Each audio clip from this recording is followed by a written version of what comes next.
Бул дем алышта үй бүлөбүз менен суусу ушундай таптаза болгон шаардын четиндеги абасы салкын аябай кооз токойдун ичиндеги балык фермага бардык.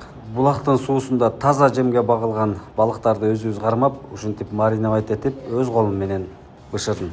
Шаардын ызы чуусунан, ысыгынан алыстап, үй бүлөбүз менен ойноп күлүп, балдарды да ойнотуп эс алдырып келдик. Балык бышканча балдар бассейнге түшүп, муздак сууга жыырга ойношту. Ысык күндө алар үчүн эң сонун эс алуу болду. Аңгыча чыдамсыздык менен күткөн өзгөчө маринатталган биздин сочный, мощный балыктарыбыз да бышты. Дасторконду жайып, мөмө жемиштерди коюп, баарыбыз дасторконго отурдук. Абжан болсо бизге жүгөрү бышырып жүрдү. Ысыктын аптабында тердеп, тепчип, оттун жанында туруп, жүгөрүнү улам желпип, күйгүзбөй эң сонун кылып бышырып берди. Чынын айтсам, мындай даамдуу балыкты биринчи жолу жедик. Даамына сөз жок. Жеген да арманда, жебеген да арманда. Баарыныкынан да эң эле жыргал мына кыздык болду. Кеч киргенде жолдон Гавайиге да баш багып, сейилдеп келдик.